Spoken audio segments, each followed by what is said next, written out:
Fala pessoal, tudo bom? Bem-vindos à nossa aula de redes. Na aula de hoje nós vamos falar sobre o datagrama IP, que é um conteúdo da camada de interrede do modelo TCP/IP.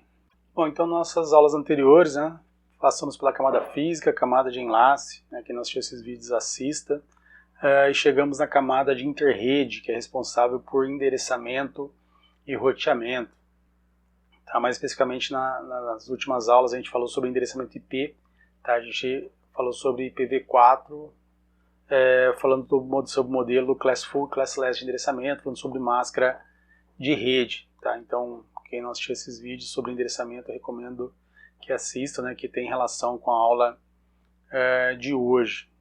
Então, qual que é a ideia da aula de hoje? Vamos falar sobre o datagrama IP, e para que serve o datagrama IP. A gente tem que lembrar que a rede TCP/IP ela foi feita para interligar redes de pequeno, médio e grande porte. E eu consigo isso justamente através do datagrama IP. O que é o datagrama IP? Imagine ele como fosse uma caixa de uma encomenda ou um envelope de correio. O pessoal gosta bastante dessa analogia do envelope do correio. E o que eu tenho de importante no envelope do correio? Eu tenho a ideia da origem e do destino. Então aqui a ideia vou enviar a informação da máquina A para a máquina D de dado. Então no envelope, ou na caixa do correio tem que ter informações que eu consiga fazer o roteamento dessa informação da origem até o destino, que é a função básica do datagrama IP, do protocolo IP como um todo, ok? Então aqui a ideia, meu pacote ele vai da máquina A para a máquina D de dados. Se for uma rede local, o datagrama IP vai tirar essa informação da máquina A e vai levar para a máquina D, se isso for possível, se existir um caminho para chegar nessas máquinas aí.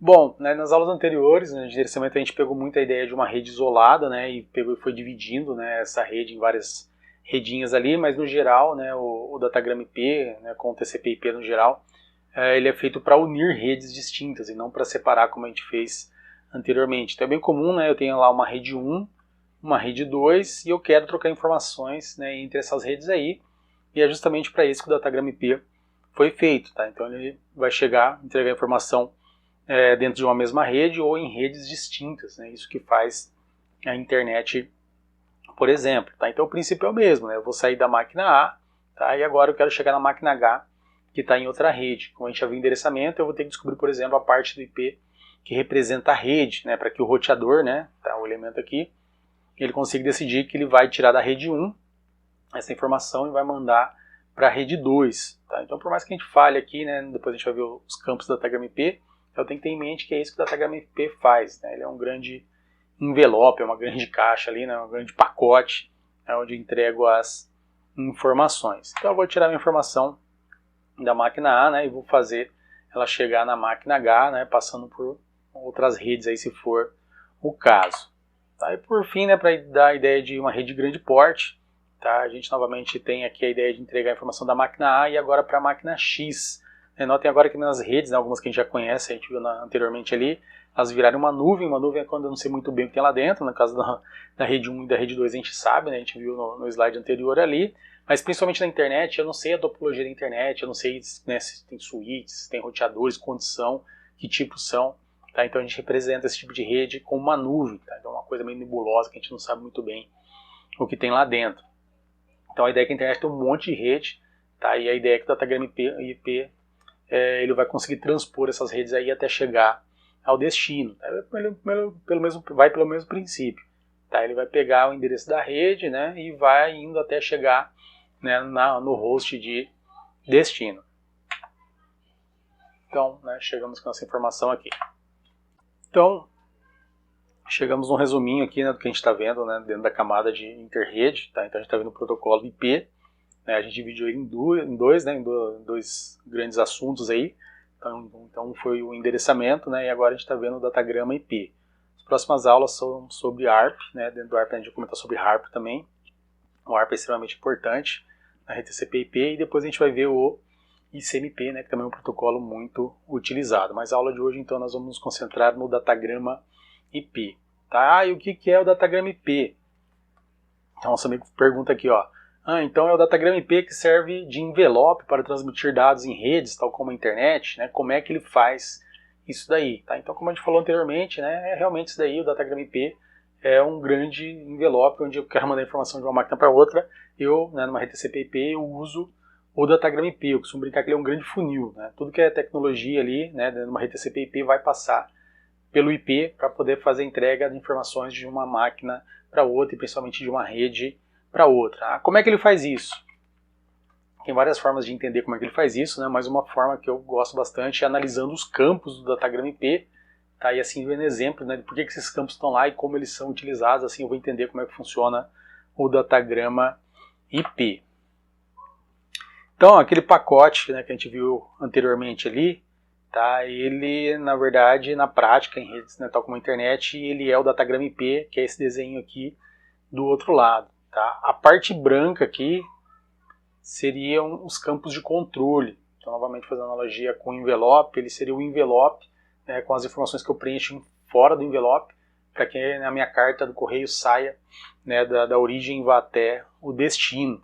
E a parte cinza aqui, né, são os dados, então seria o conteúdo do envelope. Tá? Então, aquilo que a gente viu anteriormente, ali passando de uma rede para outra, de uma máquina para outra, tá? Ele vai virar esse datagrama IP.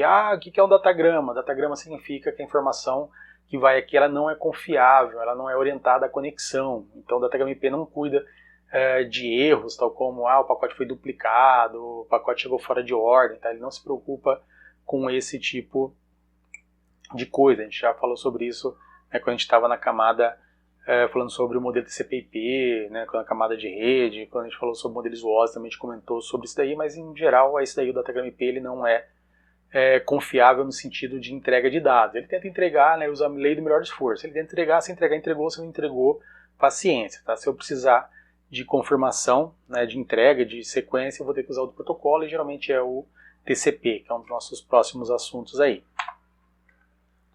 Então, nosso amigo aqui voltou, né? Nossa, então é necessário todos esses campos, né, para enviar informações de uma máquina para outra, né? Sim, tá? Porque redes, tal como a internet, são redes complexas, então eu preciso tratar vários probleminhas ali, então eu preciso daqueles campos, tá? Então nós vamos, né, dar uma olhada aí em como isso acontece.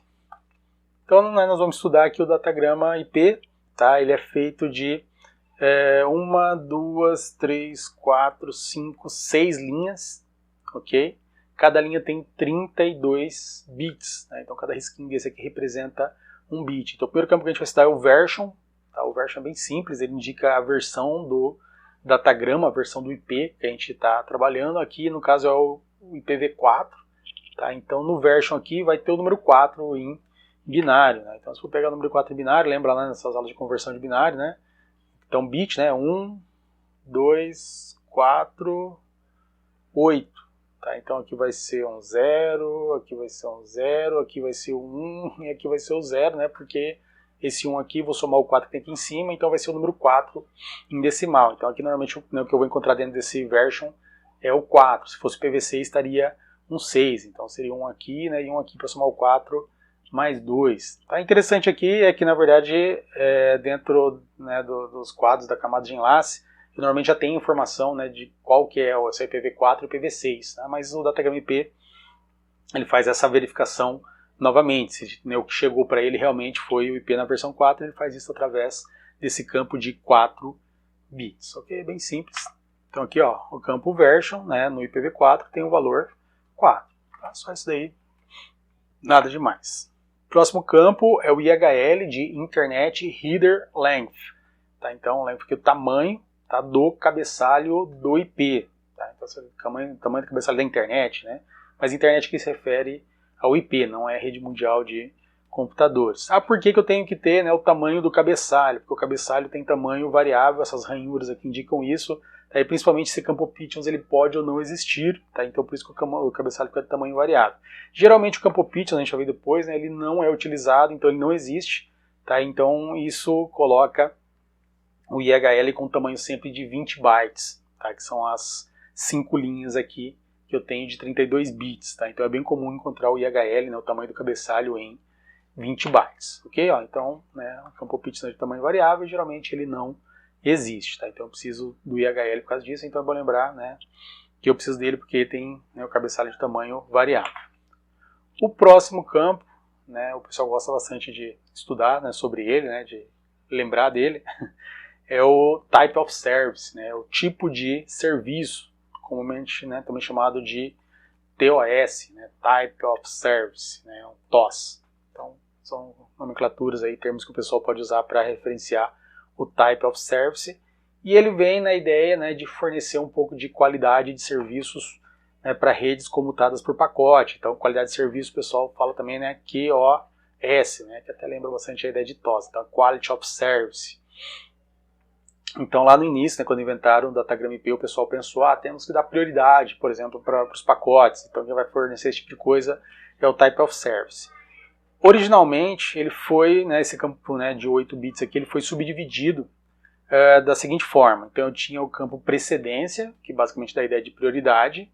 Eu tinha um bit aqui chamado de delay, então esse D, tá, que ele indica se o datagrama pode ou não sofrer atrasos. Tá? Então, por exemplo, se tiver marcado em 1 aqui, significa que o datagrama pode ir para um link via satélite, um link que é mais lento, por exemplo.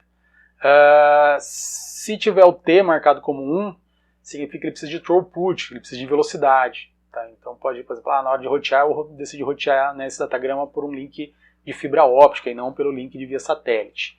E o R é de Reliability, tá? Então seria uma ideia de segurança, né? Vai falar se o datagrama precisa de segurança ou não. Tá? E tem 2 bits aqui que a princípio não são utilizados para nada. Tá? Vamos ver uns exemplos aí de como utilizar essa ideia do Type of Service. Então tem uma redinha aqui, né? Tem a máquina A, a máquina B, os roteadores aqui no meio do caminho, né? E a ideia aqui é que eu tenho links em vermelho, né, verde e azul, né, que é o de cima, do meio e de baixo, e eles têm velocidades diferentes, então 10 Mbps, 100 Mbps e 1 Gbps. Então eu vou lá, crio meu pacotinho, tá, e eu seto, né, o TOS aqui com o D, né, com o bit de delay. Tá? Significa o quê? Que ele não precisa tomar um caminho rápido. Né? Então, por exemplo, eu posso ir para um link via satélite, onde ele vai ter um atraso ali. Tá? Pode ser, por exemplo, estou enviando backups pela rede, eu posso ir para um link mais lento, isso não vai influenciar. Então, pode ir mais lento, mas talvez eu vou enviar uma carga de dados maior. Tá? Então, o roteador aqui no meio do caminho que receber, tá, esse datagrama criado pela máquina A, e olha lá que está, né, tá com esse TOS marcado com um delay, tá? Ele pode decidir rotear pelo link vermelho. Ok? Bom, já se eu fizer um datagrama marcado com throughput ali, o que eu vou fazer? Então o roteador aqui pode receber isso e falar assim, então se é um pacote, por exemplo, de VoIP, né, eu estou transmitindo voz ou, né, vídeo em tempo real aqui, e é interessante que ele vá para um link mais veloz, um link de fibra, por exemplo. E aí ele vai, né, pelo link de baixo, né, o roteador resolve mandar ele pelo link de baixo, que é um link ali de 1000 Mbps, né, ou 1 Gbps, ok? Mas olha só, né, por esse caminho mais rápido talvez, né, esteja algum roteador, tá, onde possa ter algum hacker, pode passar por um país, né, que esteja em guerra, se for no caso de países aí, tá, então, né, visualiza a figura do hacker ali, que ele pode roubar a minha informação, e está marcado, né, agora, né, o datagrama com Reliability, tá, então o que eu posso fazer? Não vou passar por aqui, tá, então eu vou vir pelo link verde, né, ele não é nem tão rápido quanto esse, nem tão lento quanto esse, então eu vou mandar por aqui, tá, então eu poderia fazer esse tipo de coisa, tá, só que tem alguns problemas, né, como é que eu vou saber se um link é rápido? Como é que eu vou saber se ele é lento? E principalmente, como é que eu vou saber se ele é confiável? Tá? É extremamente difícil determinar esse tipo de coisa. Outra coisa, se eu marcar ele com Reliability aqui, né, e eu for lá um espião, por exemplo, de um país, quais pacotes que eu vou procurar pela rede? Vou procurar justamente quem tiver marcado com um bit Reliability. Então, talvez não seja interessante marcar esse bit aqui, né, melhor deixar desmarcado, porque ele vai, né, o meu pacote importante, né, secreto ali, ele vai se disfarçar no meio da multidão, tá? Então isso é complicado. Outra coisa de segurança é muito relativa, é segurança porque alguém não vai roubar os dados, ou é segurança que o pacote não vai se perder, né? Não vai passar por um roteador que corrompe dados, que perde a integridade de dados, tá? Então isso é muito relativo, é muito complicado determinar a confiança. Aí nosso amigo vem aqui, né? Mas a velocidade, né, é só olhar a placa de rede, tá? Isso é verdade se eu estiver aqui e estiver olhando só aqui, mas imagine que depois desse link aqui, olhando para baixo, né? Então imagine que depois, né, ele está aqui, olhando para baixo aqui, né, que esse é o link mais veloz, imagine que o próximo passo aqui não fosse, né, 1 Gbps, né, e sim fosse, sei lá, 1 Mbps. Tá? Pô, eu geralmente só conheço o próximo passo, eu não sei todo o caminho.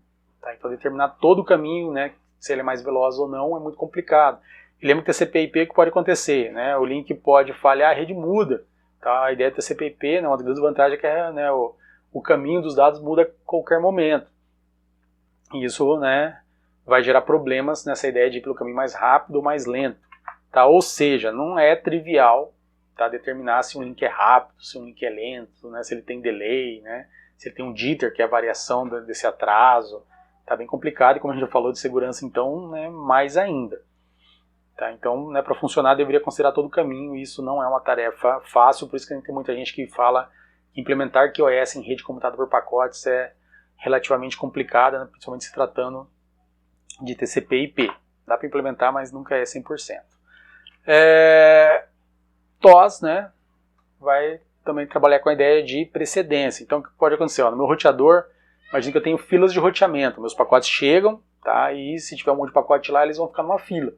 Tá? Imagina que a fila 0 é a fila que todo mundo vai passar, a princípio, então o pacote normal vai passar, e ele tem que respeitar essa fila aqui.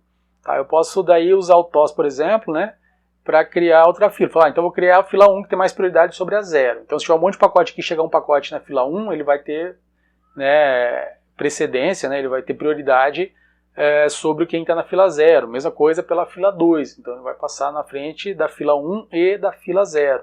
Tá? Então na prática vai acontecer isso aqui. Né? Na fila 0 eu vou ter um monte de pacote. Na fila 1, né, talvez eu tenha alguns lá. Se chegar algum aqui, vai passar na frente, né, da fila 0. E se chegar da fila 2, então, vai passar na frente da fila 1 e da fila 0. Tá?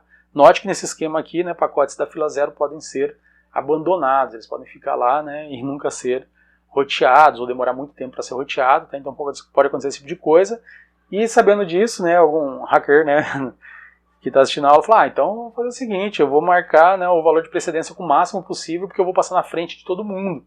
Tá? Essa ideia, né, se for implementado o TOS, é assim, e por isso que na internet principalmente, tá, isso não é levado em consideração. Então a maioria dos roteadores da internet simplesmente desprezam, né, o campo Type of Service, eles não levam ele em consideração.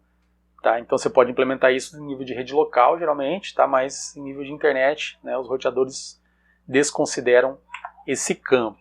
Tá? Então, ó, nós sabemos aqui. Então, para eu navegar mais rápido na internet, basta colocar um campo de precedência TOS com valor máximo? Sim, mas novamente não vai funcionar porque os roteadores da internet, tá, eles desconsideram esse campo, senão realmente alguém, não é todo mundo, alguém não, né, mas muita gente colocaria lá o valor máximo e acabaria a ideia das filas da mesma forma, então isso não funcionaria, porque todo mundo estaria com o valor máximo. Tá? Então isso não vai acontecer. Tá? Então sim, por isso que os roteadores da internet desconsideram o campo TOS. E por esse motivo, né, TOS tem um monte de problemas, né, a ideia do delay, throughput, reliability lá. Em alguns casos, tá, esse campo agora é chamado de Deep Service, onde eu uso só para fazer diferenciação de serviço. Novamente é uma solução relacionada com QoS. Tá? Então o que eu estou dizendo é que você pode encontrar, né, esse campo no Datagram IP chamando TOS, né, o Type of Service, ou hoje em dia Deep Serve, diferenciação de serviço. Mas o campo é o mesmo, né, continua com a mesma quantidade de bits. Como é que funciona o Deep Serve? A ideia é quase a mesma. Tá? Então, só que agora, né, a ideia é que eu vou usar o Deep Serve para diferenciar o serviço, então eu vou diferenciar os datagramas, e eu posso começar a criar alguns esquemas de roteamento. Por exemplo, se for marcado, né, o Deep Serve, o TOS em 1, tá, o meu roteador vai determinar que ele vai sair pelo link vermelho. Ok? Então é um esquema, quase uma ideia de programação aqui da minha rede aqui. Tá? Se tiver marcado como 2, então ele vai ter mais prioridade. Tá? Eu posso fazer vários esquemas. Se tiver marcado com 3, ele vai por link tal. Tá? Se tiver marcado com 0, ele pode ir para qualquer um. Tá? Então eu posso fazer alguns esquemas aqui, tá, para o meu roteamento. Mesmo com Deep Serve, com a ideia de Deep Serve, tá, isso não é replicado para internet. Eu consigo implementar isso em nível de rede local, mas a partir do momento que cai na internet, a ideia é que os roteadores da internet desconsideram esse tipo de campo.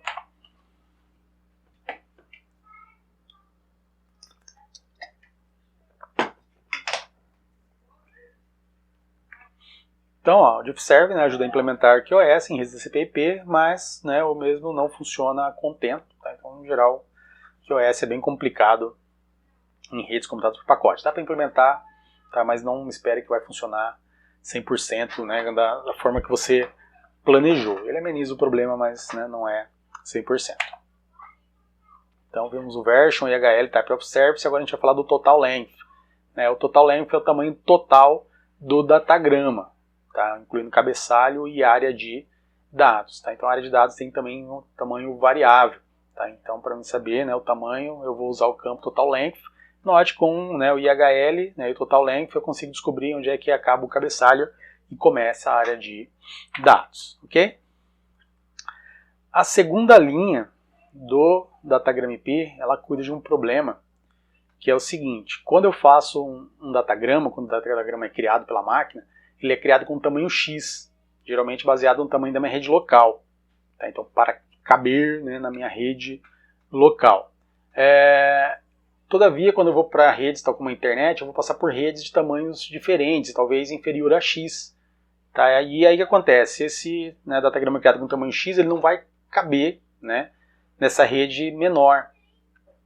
Então, nesse caso, o que eu preciso fazer? Eu preciso, né, fragmentar o datagrama para que ele caiba nessa rede. Então, essa linha ela cuida desse problema. Eu acho, né, que é uma função primordial aí do IP. Sem ela, provavelmente não existiria a internet como é hoje, tá? Porque senão não existiriam redes de tamanhos, né, de velocidades, né, de tecnologias diferentes. Tá? Então, essa linha aqui é muito importante. Tá? Eu costumo falar que talvez seja a segunda principal função, tá, do datagrama IP, né, fora a ideia de tirar a informação da máquina de origem e levar para a máquina de destino, que essa é a principal função. Tá? Mas, de novo, sem a linha aqui da fragmentação, não existiria a internet como é hoje, né, composta de várias redes ali. Então a gente vai estudar cada um dos campinhos aqui para entender como, tá, isso é feito, como é que eu fragmento os pacotes, principalmente depois como é que eu junto isso do outro lado, caso, né, o datagrama seja fragmentado. Então a primeira coisa que tem que notar é que nem sempre essa linha aqui vai ser utilizada. Né? Tanto é que no IPv6 né, a fragmentação ela é, né, uma ideia de opcional, é um campo que aparece caso seja necessário. Mas no IPv4 ela está aqui, tá? Ela é fixa. Tá? Então o primeiro campo é o Identification. O Identification é um número aleatório que é gerado, tá? E é colocado aqui. E caso o datagrama seja fragmentado, né, todos os fragmentos daquele datagrama vão ter a mesma identificação. Tá? Então note que isso aqui não é para identificar o datagrama. Tá? Então, o primeiro datagrama que eu criei vai levar o número 1, o segundo o número 2, e isso vai dar a ideia de sequenciamento. Tá? Pode até acontecer, por, né, caso obra do acaso, na implementação do SO ali, mas esse campo não é usado para identificar o datagrama e dar sequenciamento no datagrama. Tá? Caso, né, o datagrama seja fragmentado, todos os fragmentos daquele datagrama, tá, vão receber o mesmo número. Então, tipo, levou o número 71. Tá? Então, se eu dividir isso aqui em vários, todos eles vão ter a identificação em 71, ok? Flags. A flags tem 3 campinhos, um que não é usado para nada, são 3 bits, tá? Um chama-se DF, que é Don't Fragment. Então, se ele tiver em 0, significa que eu posso fragmentar o datagrama. Se ele tiver em 1, significa que eu não posso. Tá? Em alguns casos específicos eu não posso fazer isso, tipo, um pacote, né, que está levando o sistema operacional de uma máquina, né, um terminal burro acabou de ligar a máquina, pediu lá, né, o seu sistema operacional, eu estou mandando para ele. Como ele está sem sistema operacional, pode ser que ele nem consiga remontar, né, os pacotes, né, refragmentar os pacotes. Tá? Então, um exemplo ali que pode acontecer. Então, se não pode fragmentar, eu deixo em 1. O problema é que se eu tiver que passar para uma rede de tamanho menor, tá, eu não vou poder fazer a fragmentação, então isso não vai acontecer. Ok? MF. O MF significa More Fragments, mais fragmentos.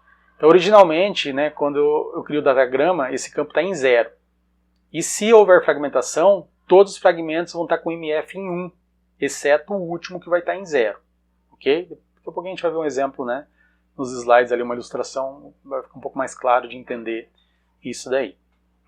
E o Fragment Offset seria o índice para mim juntar os fragmentos. Então ele indica em qual parte do datagrama está um fragmento. Tá? Então, essa aqui é a parte 1, essa aqui é a parte 2, aí eu consigo, né, tudo foi fragmentado, eu consigo, né, reordenar ali e juntar os fragmentos. Vamos ver um exemplo aqui que eu acho que fica mais tranquilo. Então imagina aqui, né, eu tenho máquina A e máquina B numa mesma rede, tá? E quando eu vou enviar informações da máquina A para a máquina B, tá, eu crio um datagrama lá. Eu peguei alguns campos só do datagrama IP, tá? Então eu tenho total length, é 100. Tá? Então eu tenho 100 bytes, por exemplo. Lembra que no mínimo o cabeçalho vai ser 20 bytes. Então, 100 menos 20, né, vai dar 80. Que vai ser o tamanho da área de dados, por exemplo, aqui. Tá? Detalhe aqui, né? é que toda rede, então, ela tem características diferentes. Uma das características chama-se MTU, que é a unidade máxima de transferência. No caso aqui, só para ilustrar, né, para ficar um exemplo mais simples aqui, né, o MTU dessa rede é 100, geralmente é um pouco maior. Tá? Olha aqui, ó, se eu vier para cá, do roteador 1 para o roteador 2 é outra rede. Tá? Então aqui é 1000, do 2 para o 4 é 1000, né, a unidade máxima de transferência dele. Né, do 4 para o host C aqui é 100, tá? Do 3 para o 4 é 50, do 3 por 2 é 50 e do 1 para o 3 é 50. Okay? Então cada rede, cada enlace de rede vai ter, né, um valor desse que pode ser diferente, pode ser maior, pode ser menor da minha rede. Okay? Mas quando eu faço o datagrama, a princípio eu faço para a minha rede local, fundamentada na minha rede local. Então nesse caso aqui, ó, foi feito aqui, né, um datagrama de tamanho 100. Então, de novo, 20 vai para o cabeçalho, né, e para dados eu consigo colocar no máximo 80. Aí vem o campo Identification, ó, é um número aleatório, então no caso aqui está 134. DF, tá, Don't Fragment, está em 0, então significa que se precisar fragmentar, eu posso fragmentar esse cara aqui. MF, né, More Fragment, a princípio é 0 se não for fragmentado. E o Offset, né, se nada, né, foi feito ali, se não foi fragmentado, ele também vai estar em 0. Tá? Então o padrão datagrama está com Offset em 0. Tá? Eu conseguiria mandar essa informação da máquina A para a máquina B, ó, sem problema nenhum, porque aqui, né, o tamanho do pacote é 100. Tá? Então quando eu fiz lá ele tinha, né, o tamanho de 100. Ok? Então, né, imagine, por exemplo, que eu vou pegar, vou mandar informação, né, sei lá, da máquina B para a máquina C. Então, se ele for fora da minha rede, né, ele vai passar pelo meu enlace aqui que é de 100, tudo ok. Caso o roteador decida mandar aqui do 1 para o 2, ó, é de 1000, tá? Então cabe, né, 100 em 1000, então ele tem lá o tamanho de 100, né? Imagine que seja um cano, né? Esse cano, né, daquela rede ali tem o tamanho de 1000, então passa, né, 100 em 1000, não tem problema. Do 2 para o 4 também passa, tá? Aqui aumentou, né, um pouquinho no slide anterior, né, do 4 para o C também é 1000. Então nesse caso aqui não exigiu fragmentação, então aquela linha lá, a segunda linha do datagrama IP não é usada para nada nesse caso aí. Bom, agora que eu gerei outro pacote, ó, mandei para frente, então ele mudou aqui a identificação, ó, então antes era 134, mudou para 193, então lembra que isso é aleatório, então imagino que o segundo pacote que eu criei foi esse daí, e agora chegou no roteador aqui, o roteador decidiu mandar por aqui, por algum motivo ele não foi para lá, sei lá, rompeu o link aqui, tá? Ele decidiu mandar por aqui. E aqui, ó, o MTU dessa rede aqui é 50. Então, de novo, meu pacote foi criado, ele tinha um tamanho de 100, ó, tá aqui, ó, total length, tamanho 100. Só que agora ele precisa passar por uma rede, né, imagina que é um tubo lá, né, que o tamanho é 50. Ou seja, não cabe esse 100 no 50. Então aqui vai ser exigida a fragmentação do datagrama. Tá? Então eu vou ter que pegar, né, principalmente a área de dados. Então lembrando, qual que é o tamanho da área de dados? Né? É o tamanho total menos o cabeçalho. Então nesse caso aqui 100 menos 20 é 80. Tá? Então eu vou ter que pegar esse 80 aqui e dividir. Eu tenho que lembrar que eu sempre tenho que colocar 20 de cabeçalho, que é o tamanho mínimo do datagrama IP. Tá? Então eu vou ter que dividir de forma que sempre vai dar tamanho aqui de 50, porque a rede é do tamanho de 50. Tá? Então o que eu posso fazer? Vou colocar um cabeçalho de 20, e aí para dar 50 eu consigo pegar 30. Tá? Então eu vou pegar aqui, né, do minha área de 80, eu vou pegar um tamanho de 30. Bom, vou fazer de novo, 20 de cabeçalho mais 30 de dados, que eu consigo pegar. E aí vai dar 60. Como tem o tamanho de 80, né, sobrou 20. Tá? Então eu vou pegar 20 de cabeçalho mais 20 de dados que sobraram, né, e vai dar o 80. Tá? Então essa é a divisão que ele vai fazer. Ó. Vamos entender aqui, está um pouco melhor ilustrado. Então tem a área de dados ali, ó, tem o tamanho de 80, que era o tamanho original, né, do datagrama, e vou dividir dessa forma então que eu falei, ó, 30, 30, 20, porque nesses 30 eu tenho que acrescentar 20 de cabeçalho, tá? Todo datagrama tem que ir com cabeçalho. Tá? Então eu vou gerar 3 pacotinhos, tá? Um de 50, outro de 50 e outro de 20, tá? Porque aqui, né, não, só sobrou 20 bytes aqui. Então vamos lá. Então eu crio, né, os 3 datagramas, a máquina provavelmente já vai criar os 3, né? Aqui tem 2 que estão mais opacos aqui, né? Mas ele já criou os 3. Então vamos lá. Ó. Total length, tamanho total do novo datagrama, 50. IHL, 20, é o tamanho do cabeçalho. Identificação 193, porque lembra que o datagrama original ele tinha o número 193. Então, como todos esses caras fazem parte do mesmo datagrama, todos eles têm que ter o mesmo, né, identificação. DF tem que estar em 0, que senão não teria nem fragmentado, né? Caso estivesse em 1, ele, né, o roteador poderia mandar uma mensagem e falar assim, ó, não dá para passar para frente porque eu preciso fragmentar o datagrama e, né, ele está com o DF marcado em 1 e não dá para fazer isso então. MF. Então o MF inicialmente era 0 e como foi fragmentado, todos os fragmentos vão estar em 1, exceto o último. Tá? Ele indica que aquele lá é o último fragmento. E o offset agora, que era 0 também, ó, originalmente era 0, agora ele vai estar com a marcação do sequenciamento daquele pacote. Então ele sempre vai ser o quê? Ele vai ser o final, então o final ali é 30, e ele vai pegar o tamanho dos dados, então vai ser, né, 50 menos 20, vai dar 30, e ele vai preencher, tá, esses 30 bytes para trás. Então no caso aqui vai chegar em 0, então aqui tem do 0 até o 30, ou do 0 até o 29. Eu vou deixar assim que é mais fácil de entender. Tá? Então é para isso que serve o offset. Então o que acontece? Quando eu crio esse fragmento aqui, esse fragmento é um pacote independente na rede, ele vai como se nada tivesse acontecido, tá? Ele vai normalmente pela rede. E aí, por exemplo, ele pode pegar esse caminho aqui, tá? E chega na máquina C.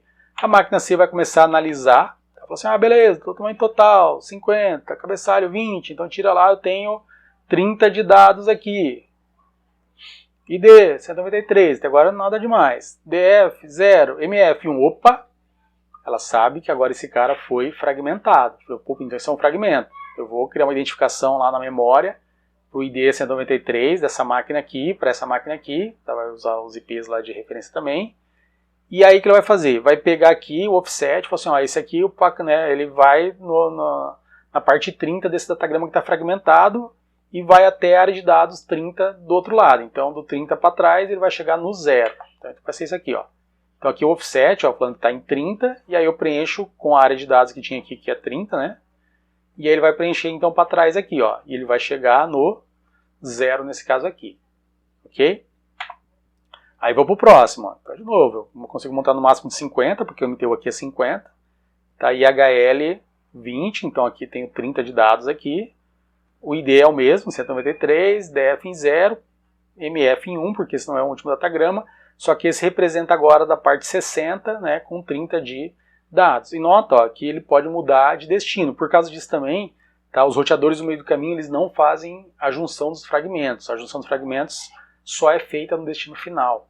Tá? Por quê? Porque eu posso tomar, né, caminhos diferentes aqui em cada datagrama, e se algum roteador no meio do caminho começar a juntar os fragmentos, pode ser que um fragmento não passe por ele, porque ele não é o destino final. E aí não vai dar certo. Tá? Então, a junção dos fragmentos é feita só na máquina C. Ok? Então aqui, ó, chegou essa informação aqui na máquina C. Agora de novo, ó, antes eu tinha a parte 30 do primeiro fragmento e fiz, né, chegou na parte 0. Agora o offset aqui diz que essa é a parte 60. E aí, novamente, eu vou ir para trás. Ó. Quanto que eu tenho de dados aqui? 30. Então, eu vou preencher dos 60 para trás e vai chegar no 30. Então, eu já recebi toda essa parte aqui do datagrama. Bom, o próximo é esse daqui. Então, de novo, ele vai pegar um caminho lá, vai chegar, então a máquina vai olhar, falar 40, o tamanho total, tiro 20 lá, então eu tenho 20 de dados. ID 193, eu já sei que esse cara aqui é um fragmento. DF em 0, ok. MF em 0. Tá? Então, mas como é que ele sabe que foi fragmentado? Agora porque ele já tem o ID aqui também, né? Mas se tivesse chegado esse primeiro, poderia acontecer, né? Por um motivo bizarro, né? Olha só, como é que ele saberia que foi fragmentado? Porque o offset não é 0. Tá? Então se o offset não é 0, esse cara foi fragmentado, mesmo que o MF esteja em 0. Ok? E agora, né, na verdade, com o MF em 0, esse valor aqui, né, diferente de 0 no offset, eu sei o tamanho do datagrama, né? O tamanho exato do datagrama. Então o tamanho do datagrama é 80, vamos supor que 80 bytes. Ok? Então o que eu faço? Coloco lá no índice 80 e agora tem que preencher com 20 para trás. Ó. Então do 80 ele vai chegar no 60. Ok? E aí fechou, né? Porque era daqui para cá, já estava pronto, né? E daqui para cá. E aí chegou o meu datagrama e ok. Tá? Note o seguinte nesse processo, né? Se o único fragmento aqui tivesse perdido, tivesse dado problema, tá? Tudo isso aqui teria sido em vão. Tá? O datagrama inteiro teria se perdido. Então, graças à fragmentação é possível interconectar redes com tamanhos diferentes, em contrapartida o roteamento se torna mais custoso. Pessoal, inicialmente, né, qual que era o serviço do meu roteador? Pegar um datagrama, analisar ele, submeter a tabela de roteamento e decidir para qual link mandar. Então, basicamente é uma operação de comparação. Com a fragmentação, eu tenho que fazer essa função de comparação e, além disso, eu tenho que pegar, processar o pacote, dividir ele, fazer cálculos para dividir, para criar os campos novos para daí mandar. Tá? A moral da história é que isso é muito custoso em nível de processamento para o roteador. Então, hoje em dia, muitos roteadores são sobrecarregados devido a essa fragmentação. Então, o pessoal tenta amenizar isso daqui com algumas abordagens, tipo tentar descobrir o tamanho médio do caminho inteiro e aí criar, né, o pacote com esse tamanho médio da MTU. Tá? Mas isso não é tão simples, porque, novamente, o caminho pode mudar, e pode mudar o tamanho médio da MTU, o tamanho mínimo da MTU. Tá? Então, isso não é muito fácil de fazer. Okay?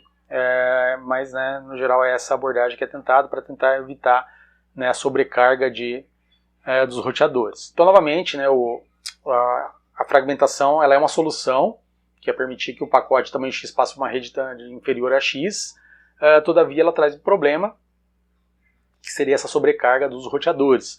Também hackers utilizam a fragmentação, por quê? Porque dentro da área de dados eu tenho cabeçalhos que são analisados, por exemplo, por firewalls, para decidir se o pacote vai ser liberado ou bloqueado na rede. Se eu fragmentar muito ali, tá, pode ser que o firewall não consiga juntar nesses fragmentos para fazer análise desses campos aí. E aí, né, eu posso tentar burlar o firewall dessa forma aí. Então tem hacker que já cria os pacotes todos fragmentados para que o firewall, né, tenha problemas e talvez libere aquele pacote. Okay? Bom, então depois de ver, né, a linha que cuida da fragmentação, tá, nós vamos ver o Time to Life. O pessoal gosta bastante do campo Time to Life. Tá? Ele também é chamado de TTL, tá? Que é o Time to Life, é o tempo de vida do pacote. Né, lembrem-se, lá nas aulas, né, sobre o Ethernet, né, na camada de enlace, que a gente viu que, né, o padrão Ethernet não foi feito para ser comutado. Então, quando eu adiciono switches, né, e crio um Ethernet ali comutado, eu gero um problema que são os loops. Né, e a resolução do loop lá, né, é com o protocolo STP. Okay? O Time to Life, então, ele tem essa mesma função, evitar loops. Né, ou, na verdade, resolver em partes o problema dos loops, porque o Datagram IP foi feito com uma rede comutada, então ele foi pensado nesse problema desde o início. Né? Caso o pacote entre num loop ali, fica mudando, né, pulando de roteador para roteador, então ele vai ficar eternamente ali na internet, ocupando memória e processamento desses roteadores? Não. Tá? Então o campo Time to Life ele vai resolver esse problema e vai apagar o pacote quando chegar numa determinada circunstância ali. Tá? Então vamos ver como é que funciona o Time to Life. O Time to Life, então, é um campo de 8 bits. Tá? Então, inicialmente ele era dado em segundos. Tá? Então, ele conseguiria ter 255 segundos. E a ideia é que eu mando a informação, por exemplo, da máquina A para a máquina B.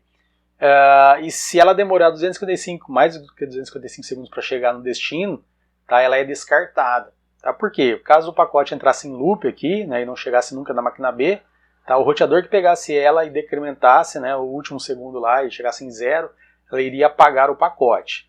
Só que um problema com essa ideia de segundos é que é muito difícil manter o horário certo, né, entre os roteadores, tem problema de atraso ali para envio de pacotes, tem ideia de fuso horário, tá? Então, para quem não sabe, né, manter o horário certo das máquinas aqui é bem complicado. Então o pessoal mudou a abordagem, tá? E atualmente isso não é em segundos, tá? Isso é em hops, é em saltos. Tá? Então o que acontece? Cada roteador que tratar o datagrama, ele é considerado um salto. Tá? Se ele não for destino final, o que ele vai fazer? Ele vai pegar esse número aqui e vai decrementar 1. Tá? Então a ideia aqui é que eu passaria no máximo por 255 máquinas no meio do caminho. Ok? Então, vamos lá. Ó. Máquina A criou, né? Então eu quero ir da máquina A para a máquina B. Tá? O time to life está em 255 segundos. E aí o caminho é vir para o roteador 1. O roteador 1 trata esse pacote, falou, opa, não sou destino final, vou rotear isso daqui. Mas antes de rotear eu vou diminuir um desse campo aqui. E vou mandar para frente. Então vai chegar aqui no roteador 3 já com 254. O roteador 3 você vai olhar também, não sou destino final, porque ele é para a máquina B. A máquina B está para lá. Tá? Vou decrementar um aqui e vou mandar para frente. Então, ele vai lá e decrementa para 253 e manda para frente. Máquina 4 também, tá? Vai receber, vai ver que não é ele o destino final e mandaria para a máquina B. Só que aqui o roteamento foi configurado errado. Então quem configurou esse roteador aqui falou que máquina B, ou rede B, pode ser, tá para o outro lado. Então aqui vai ser criado um loop, devido a um erro na rede. Então novamente eu decremento e mando para o outro lado. Esse cara falou, não, o B tá para lá, manda para lá. Tá? Decrementou aqui, foi, tá? Decrementou, foi, tá? Então, ou seja, gerou um loop. Tá? O pacote vai ficar batendo de um lado para o outro, fazendo um ping-pong aqui. E até quando isso vai continuar? Tá? Até o time to life chegar em 0. Chegou em 0, o roteador que estiver tratando ele nesse momento, ele vai descartar. Tá? Então o time to life vai evitar, né, que esse datagrama fique consumindo recursos ali dos roteadores, vira um zumbi na rede ali. Então quando chegar em 0 ele é removido, ele é descartado. Ok? Então time to life 0, eu descarto isso aqui. Depois a gente vai ver, né, o ICMP, né, mas o roteador que descartou pode mandar um ICMP para a máquina, né, que mandou esse datagrama. Falou assim, o datagrama que você mandou não chegou lá, o tempo de vida dele expirou, tá? Então tem algum problema na rede. Pessoal, no geral na internet, a ideia é que para o pacote chegar no destino, ele não passe, né, muito mais do que 30 roteadores. Tá? Então, para chegar em qualquer destino da internet, uma rede com bilhões de hosts ali, né, eu não passo por mais do que 30 roteadores. Tá? Então, o time to life não precisa ser 255. Tá? Tem sistemas operacionais, roteadores por aí, né, sistemas operacionais mais, né, que colocam um time to life já por padrão de 70, mas o campo, né, suporta 255, mas ele já inicia em 70, que é o dobro aí do que se espera que você chegue na internet. Esse 255 é tão grande, tá, que mesmo com o IPv6, né, que suporta, né, trilhões, quadrilhões de hosts ali, né, 1.500 hosts por metro quadrado IPs por metro quadrado da Terra, tá, ele, mesmo o IPv6, ele continua sendo 255, ou seja, não se espera que você passe por mais, tá, do que 255 roteadores no meio do caminho. Então 255 é um número bem grande, ok? Então, né, esse mecanismo funciona muito bem para evitar que os pacotes fiquem vagando eternamente na internet, consumindo redes aí, travando, né, redes aí. Tá? Então, time to life, o tempo de vida dos pacotes. O próximo campo é o protocolo. Tá? O protocolo indica para quem entregar a área de dados. Como assim para quem? Eu chego na máquina de destino, tá? Imagina que a máquina de destino é um prédio. Tá? Eu cheguei com o endereço, né, no prédio, mas lá no prédio tem um monte de gente, para quem entregar. Tá? Então essa seria a ideia do protocolo. Tá? Lembra que no quadro Ethernet, né, a gente tinha um campo type que dizia o que a gente está levando lá dentro da área de dados, por exemplo, né, poder ser um IP. Tá? Aqui no IP eu tenho o campo protocolo, que fala assim, para quem que eu vou entregar a área de dados? A máquina é multitarefa, então tem vários softwares rodando na mesma máquina lá, e eu tenho que determinar qual software que vai receber. Aqui geralmente, né, no protocolo, tá, eu tenho 3 protocolos, né, que são mais frequentemente utilizados ali, que é o TCP, o UDP e o ICMP. Tá? Então são os 3 valores que normalmente eu vou encontrar aqui. É claro que existem outros, né, mas esses são os mais comuns. Então um exemplo aqui, né? Então eu chego na camada de enlace, chego aqui com a minha informação pela camada física, chego na camada de enlace, e aí para sair de enlace usando a internet, né, para vir para cima eu uso o campo type. Então aqui dentro eu tenho um IPv4, entrega lá para o software IPv4 que vai processar. Aqui vai estar processar o datagrama IP que a gente está vendo ali, e fala assim, aqui tem um campo protocolo e está indicando que eu estou levando um TCP, então entrega para o software TCP, ok? Poderia ser, no PPP, tá, tem um campo protocolo, está levando ICMP, perdão, IPv4. IPv4 de novo enxerga o campo protocolo lá, agora estou levando ICMP, repara que o ICMP está na mesma camada do IPv4. Na prática isso pode acontecer, na teoria, né, que não, né? Mas, né, eu poderia entregar isso para o TCP ou para o UDP, dependendo do campo protocolo. Ok? Header checksum. Então, checksum é a soma de verificação, header é cabeçalho, então é a soma de verificação do cabeçalho. Tá? Então, o datagrama IP só se preocupa com o cabeçalho, não se preocupa com a área de dados. Lembra que não é função, né, na teoria das camadas lá, não é função da camada de interrede fazer isso, é função da camada de enlace se preocupar com, né, a detecção de erros nos dados ali. Tá? Então o datagrama IP faz isso aqui, mas ele não faz de todo o pacote, ele faz só do cabeçalho.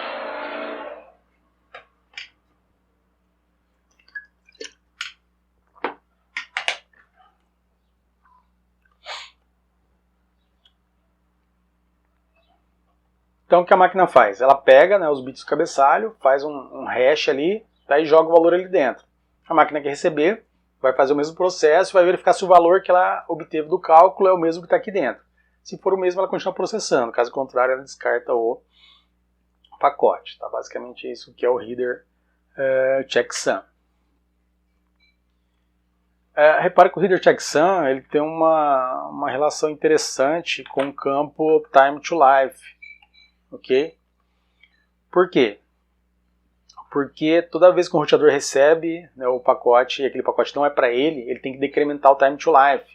Tá? Isso significa que o valor da soma aqui vai ter que mudar. Tá? Então no geral o que acontece? O roteador recebe, faz o checksum, verifica se o valor que ele obteve está igual ao que está aqui, se tiver igual ele processa. Aí o que ele vai fazer? Se não ele não é o destino final, ele vai ter que decrementar o time to life. Ao decrementar o time to life, ele tem que atualizar o checksum, porque senão tá, vai dar erro na soma de verificação. Então o roteador tem que fazer o quê? Ele decrementa o time to life, atualiza o header checksum, coloca o novo valor aqui dentro e manda para frente. Outro roteador recebe e faz a mesma coisa. Ah, isso aqui é para mim? Não. Né? Faz o checksum, posso processar isso? Posso. Isso aqui é para mim? Não.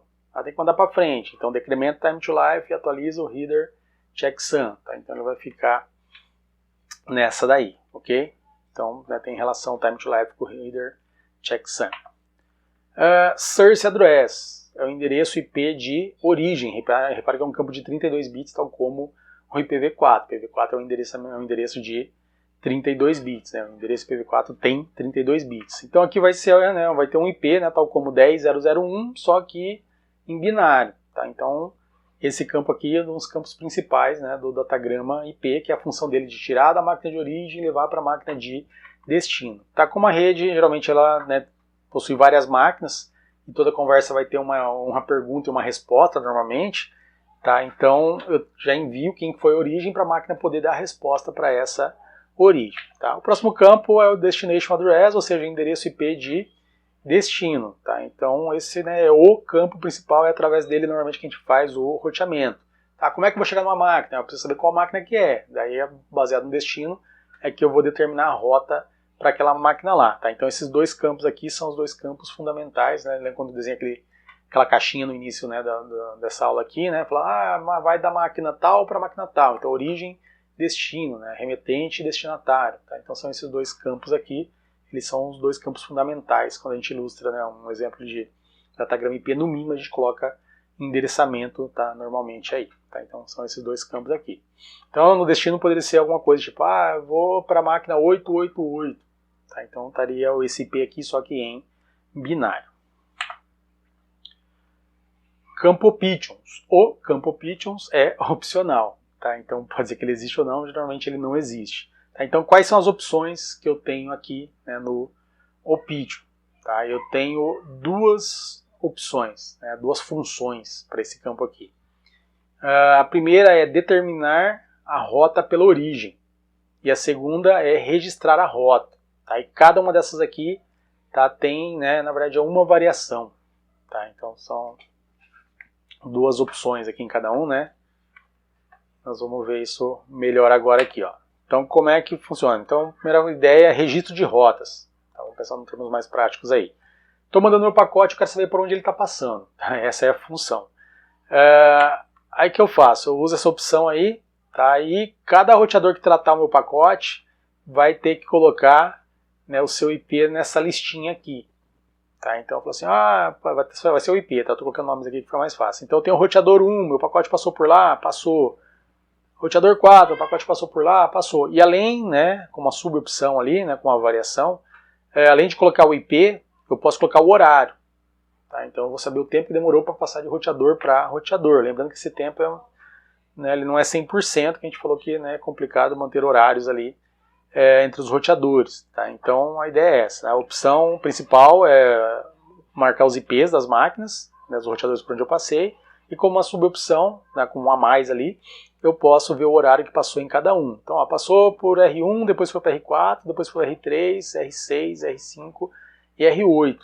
Tá? E eu posso analisar os tempos. Pô, todo mundo demorou aqui 1 segundo, mas para ir do R4 para o R3 demorou mais. Tá? Para ir do R5 do R6 para o R6, assim, passou para o R6 e para o R5, demorou mais tempo também, será que tem algum problema lá? Tá, então eu posso chegar, pô, nessa rota que parece ruim, tá, eu queria mudar essa rota.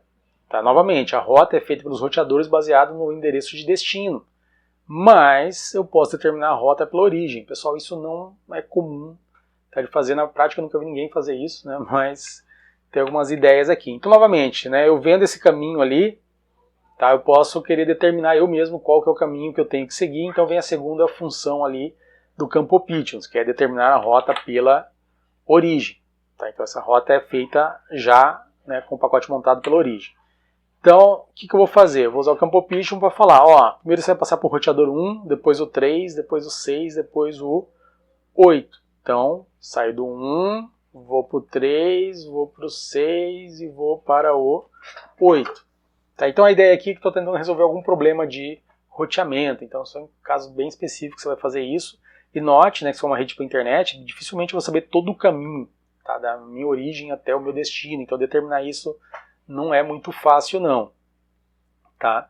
É claro que eu fiz antes ali, por exemplo, a ideia, né, de ver o caminho, mas, né, se você já está tendo problemas, provavelmente você já não conhece o caminho ideal, você não tem um mapa da rede, um mapa da internet, por exemplo, para você saber isso aqui. Tá? Então isso aqui não é tão trivial.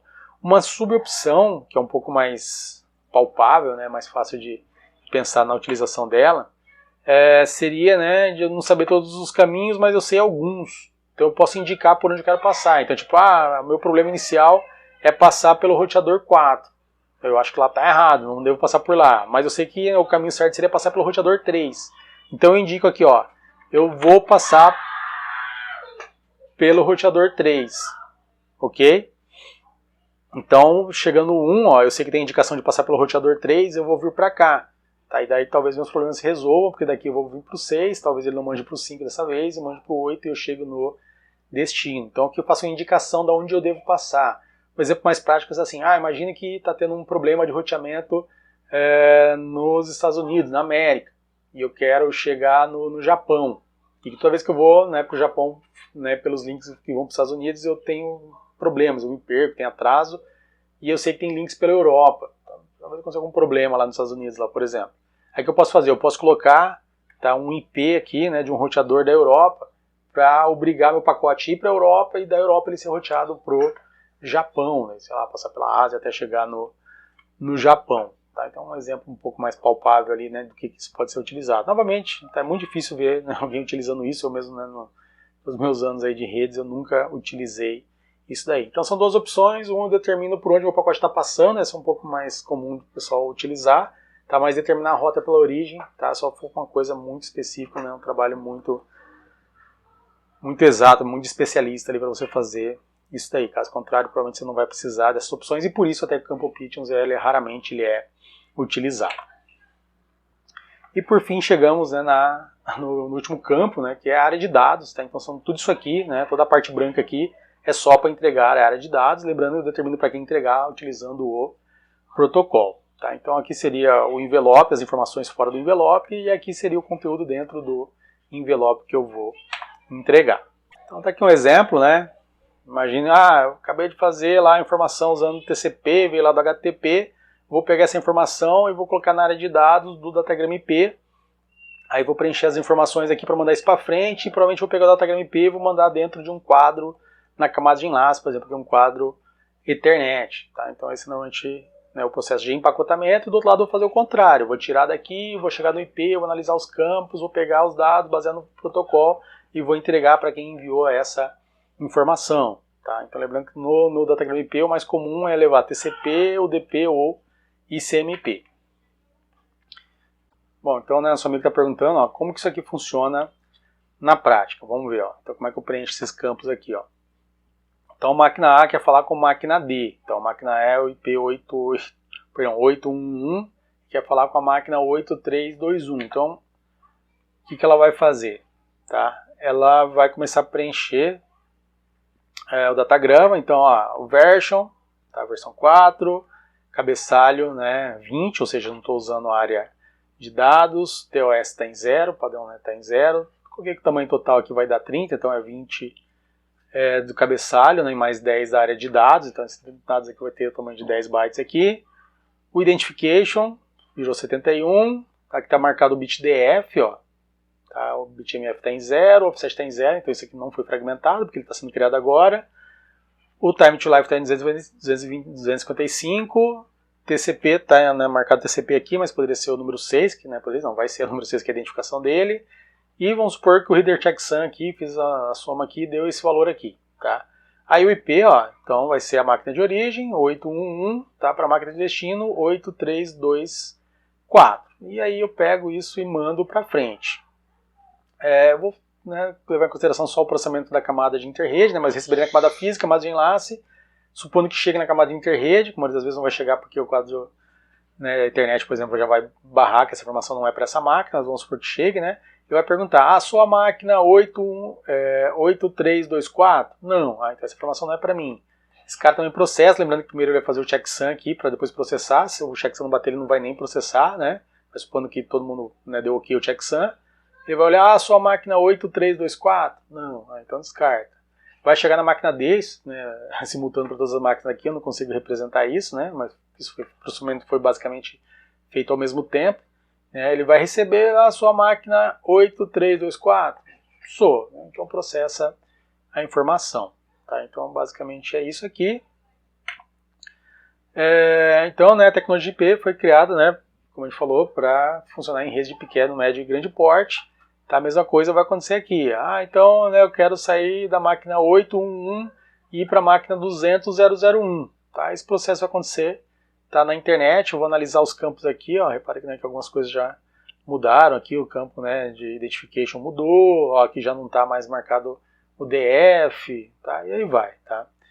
E aí eu vou mudando. Eu vou passando aqui agora, ó, né, a área de dados é um ICMP, é um ping. Tá? O roteador processa isso, você é a máquina 200.001, não, mas sou o roteador, vou mandar isso para frente, tá? Ele manda. Tá? E o datagrama IP vai passando de rede por rede até chegar na máquina 200.001, ela recebe, faz o checksum, você é a máquina 200.001, sou, então trata. Provavelmente ele já chegou aqui, né, com um time to life inferior, então sei lá, 250, tá? Então passou por 5 roteadores no meio do caminho. Tá? Então é dessa forma que funciona o datagrama IP. Tá?